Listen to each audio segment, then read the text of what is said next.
The Life of a Soldier, the American Civil War. When the Civil War started, the United States was split into two parts because the Southern states withdrew from the Union. Here the states remaining in the Union are depicted in orange.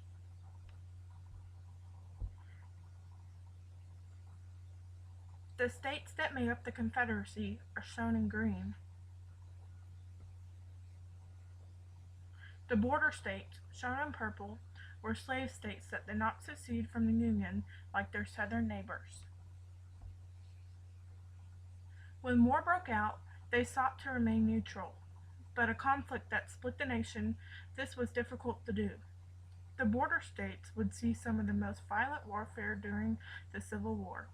Eventually, men from the border states would join with the Union, fighting in war.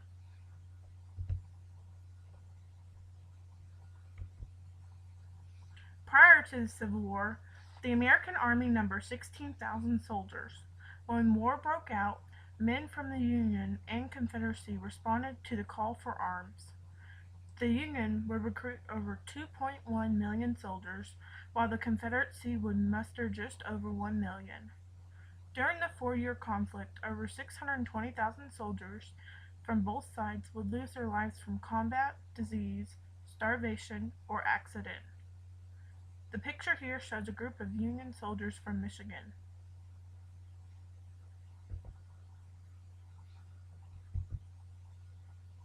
Most Union soldiers volunteered to serve, but by March of 1863, the Union began to sign on draftees.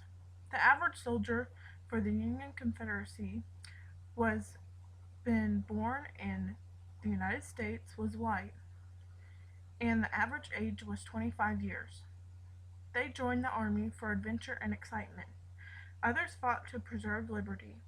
For Union soldiers, protecting liberty meant preserving the Union, so they joined the fight. Most Union soldiers were not fighting to end slavery in the South. This photo depicts a Union soldier in a standard artillery uniform. The Union Army was more ethnically diverse than that of the Confederacy. In 1863, African Americans began joining the Union Army after Abraham Lincoln signed the Emancipation Proclamation. They certainly had a stake in ending slavery in the southern states. During the war, 180,000 African Americans joined the Union fight. Over 40,000 African Americans died fighting during the war. This photo shows a unit of Union soldiers who were African American.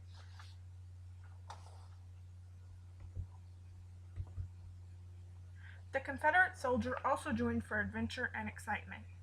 In addition, they fought for the right of self-government that had been gained during the Revolutionary War. While most Confederate soldiers did not own slaves, one of the rights they were fighting for was the right to own slaves. With less population than the North, the Confederacy started the first draft in the United States in April of 1862. Men who owned more than 20 slaves were exempt from service. Here a group of Confederacy soldiers is shown in a camp gathering. Some women also served in the Civil War. Some were spies, other nurses, but some women who served disguised themselves as men to be soldiers on the battlefield. The armies were only open to men, so the women changed their names and appearance. Some joined to be with husbands or other family members, but most joined to fight. They were often only found out if injured or killed. The number of women who served is unknown, but estimated to be 750 or more, and they are known to have served in both armies. This picture depicts Frances Clayton, who served many months in a Missouri Cavalry artillery unit. She is in uniform and is disguised as a man on the left and shown as herself on the right. Once enlisted, soldiers from both sides would go into camps where they would join others and train to fight. Soldiers lived crowded together into tents. These camps were primitive, with poor sanitation and overcrowding. This often led to disease. Epidemics of dysentery were directly attributed to the unsanitary conditions. While fighting battles could be terrifying, the majority of the time was spent in camp with routine chores and boredom. Time at camp was spent reading, playing cards, or just fooling around. This photo shows the crowded tents of a Confederacy camp in Virginia. Once in camp, the soldiers were given minimal food rations. The armies of both sides were not used to the logistics of providing food for so many men spread over the countryside. The Union Army's staple diet consisted of hardtack or hard crackers made of flour, water, and salt. These provided the bulk of the calories in their diet. In lesser amounts were beef, cornmeal, and molasses. The diet of the Confederate soldiers was different. They did not have flour to make hardtack. Cornmeal made into Johnny cakes made up the bulk of the calories for these soldiers. In lesser amounts, they would be provided with salted meats, dried beans, and vinegar. As the war progressed and supply lines were cut by the Union Army, rations for the Confederate soldiers were cut until many did not have enough rations to prevent starvation. The picture on the left shows a group of men cooking rations in camp. The picture on the right depicts a hardtack staple of the Union Army's diet. Once the soldiers went into battle, they quickly lost their will for adventure. The battles of the Civil War were some of the most bloody and lethal America has ever known. James Weaver wrote, describing the horrors after the Battle of Shiloh, quote, "Before this reaches you, you will have heard of the terrible battle which has been fought at this place. The enemy, 100,000 strong, made a most vigorous attack all along our lines, and the slaughter was one of the most horrid magnitude on both sides. Nothing could be heard during the entire day but a continuous roar of artillery. Then came on the bitterest contest that had ever witnessed on this continent.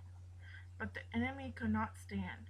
The day is over, thank God, and the entire rebel army in the field, in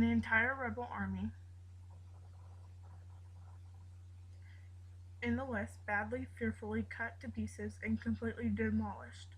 The field is covered with dead for miles." End quote. The Battle of Shiloh, fought in April of 1862, resulted in 25,000 deaths and casualties. The picture here shows a battlefield littered with dead after the Battle of Gettysburg. The Civil War occurred during a time when medicine was a crude art. There were no blood transfusions, antibiotics, or anesthesia. But doctors and surgeons recognized that immediate care for the wounded was necessary if lives were to be saved. This resulted in the creation of field hospitals where the wounded could be treated. Wounds to the chest and abdomen were almost universally fatal, but the injuries to the limbs could be survived. Unable to prevent the complication of gangrene from infection, surgeons most often resorted to amputation for wounds to the arms and legs. It is estimated that over 60,000 amputations were performed on the soldiers from both sides. This picture on the left shows a field hospital and surgeon as he prepares to amputate a leg after the Battle of Gettysburg. The picture on the right shows a group of Union soldiers recovering from amputation. Other than getting killed or wounded on the battlefield, soldiers worried about becoming a prisoner of war. Andersonville Prison in Georgia would eventually hold over 45,000 Union soldiers. Meant for just 10,000 men, the overcrowding led to unsanitary conditions, leading to disease and death. In addition, food was scarce. This led to starvation of many prisoners. Over 25% of those held at Andersonville would perish from starvation or disease. Warren Goss, a Union soldier, wrote of his experiences at Andersonville, quote, "The air of the prison seemed putrid. Filth covered the ground. No shelter was furnished beyond what could be constructed of blankets or garments. Thousands of prisoners were so affected by scurvy caused by lumps of vegetables or nutritious food. The teeth would become loosened, the gums rot away. In other cases, persons wasted to mere skeletons by starvation and disease, unable to help themselves, died by inches of most terrible deaths, with not a hand lifted by those in charge. The prison for their relief. Men died at so rapid rate that one often found himself wondering and speculating when and how his turn would come, for that it must come, and soon seemed inevitable under the circumstances. It did indeed take more courage to live than to die. End quote. The picture on the left shows the camp at Andersonville, where the crowded conditions are evident. The picture on the right shows a starving prisoner. Sergeant Goss's account of his experiences as a prisoner would raise the question, have we learned anything since the Civil War about the care of prisoners of war? After the Civil War and 2 world wars, the first Geneva Convention on the care of prisoners was held. Protocols were developed, assuring that they would receive humane, just treatment. Today, most nations in the world have signed on to the convention rules. While this has not ended horrors for some prisoners during war, having guidelines has made the difference in lives of thousands of prisoners. This map shows the countries in the world that currently participate in the Geneva Convention. The different colors represent some modifications to the original documents and other adoption by these countries. In total, 188 countries around the world have subscribed to the Geneva Convention. In the efforts of Sergeant Goss's to record his horrific experiences as a prisoner of war have made a difference for soldiers even today, as the Geneva Convention dictates that soldiers can no longer be denied food, medical care, shelter, or other things essential to life being held as a prisoner of war.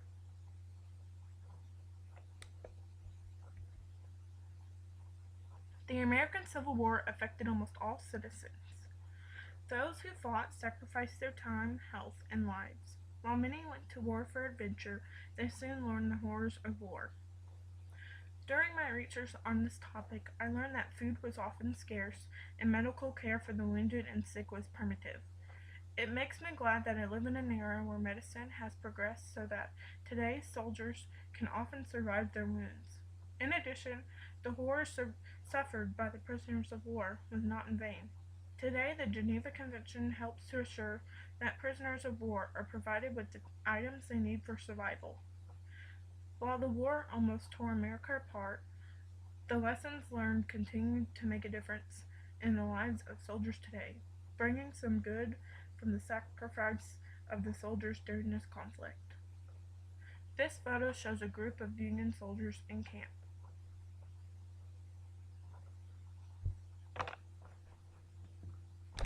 Bibliography.